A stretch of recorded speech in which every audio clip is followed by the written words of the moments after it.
Sa mapagpalayang araw po sa ating lahat, mga kaibigan, ito po ang Kawal ng Demokrasya, Kawal de Carbonell. Ngayon po ay atin nang papangalanan kung sino talaga ang mastermind dyan po sa 18 Marines dishonorably presented by more dishonorable Filipino politicians. Yan po ang ating papaksain ngayon. At kayo po muli kong inanyayahan na makiisa sa ating pong paninindigan laban po sa kasinungalingan. Ating pong panindigan ang... Ito mga kababayan, ito yung 18 Marines na nakaraan na kumbaga nag-witness nga di umano. Kumbaga mayroon daw maraming maleta na laman ay maraming pera mga kababayan. So ito, mukhang ibubulgar na po ni Carbonell mga kababayan. So ating pakinggan, panoorin natin mga kababayan. Tara, samahan niyo ako dito. Ating panindigan ang tama at ating ikundina at iwaksi ang mali at mga bulok sa ating pundipunan. Napakadali pong sabihin, ngunit nalalaman ko na masyado nang nalulong sa kamalian, sa kadiliman, sa kasamaan ang ating pong kulturang Pilipino.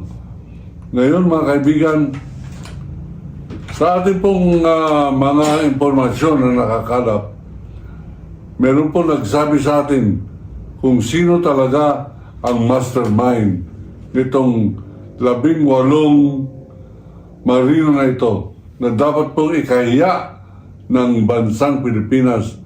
Dishonorable group of coward Filipinos, mga duwag na mga sundalo, ang pangalan po ay mga marino. Mga kababayan, alam niyo ba, alam mo may kumakalat din na videos kung saan yung 8 Marines na yun, merong isa doon na nakita nakasakasama ni BP Sara, kumbaga isa sa mga personal security o bodyguard mga kababayan. Yan. So ito, panoorin natin ulit. Kumbaga ituloy natin ito mga kababayan. Bakit tayo merong ganitong kultura ng mga marino na nagpapaloko, nagpapa-atsoy sa mga pareho ni Defensor Marcoleta at Sara Duterte. Ayan po, sa pangunguna ng kanilang abogadong tiwali ng pangalan ay Levi Balikod. Ito po ay atin pong napag-alaman sapagkat meron po tayong source diyan po sa grupo na yan. Alam po niya marami pong mga nagbubulong sa atin sapagkat bagamat sila ay nakikiayon at nakikinabang kay Duterte, binabalanse po nila yung kanilang guilt o yung kanila pong pagkakasala sa pamamagitan po ng pagsuporta ng impormasyon sa mga makabayang programa sa media pareho po nitong Kawal ng Demokrasya. Makabayan po at ang ating... Naalala ni ba mga kababayan dati-rati ay hinamon nito si Basti Duterte na magduelo doon mismo sa may Luneta mga kababayan, kung saan itong Basti Duterte mga kababayan ay hindi siya dumating doon sa tinatawag na duelo nila. Duelo nga sana nila mga kababayan kung dumating itong Basti Duterte mga kababayan. So itong lalaki na to is maano siya. Kumbaga malakas yung paninindigan. Kumbaga yung kung ano yung pinaglalaban niya mga kababayan is talagang ipaglalaban niya. Yung tama talagang ipaglalaban niya. Pero pag mali ang isang kandidato, politician, talagang pupunain niya mga kababayan. So ito, tara. Ipagpatuloy natin yung panonood dito kay Carbonell. Sa mga kababayan natin na tuloy-tuloy pala na sumusuporta sa ID ng 28. Maraming salamat po sa inyong lahat. Ang katotohanan na ang dalang istorya ng 18 Marines ay walang katotohanan. At siya pong kanilang inimbento na yan ay pinagtatagpi-tagpi ng mga nasa likuran yan, katulong abogado na si Balikod, katulong si Marcoleta, at katulong si Defensor at isa pang abogadong nangangalang Atty. Desiderio.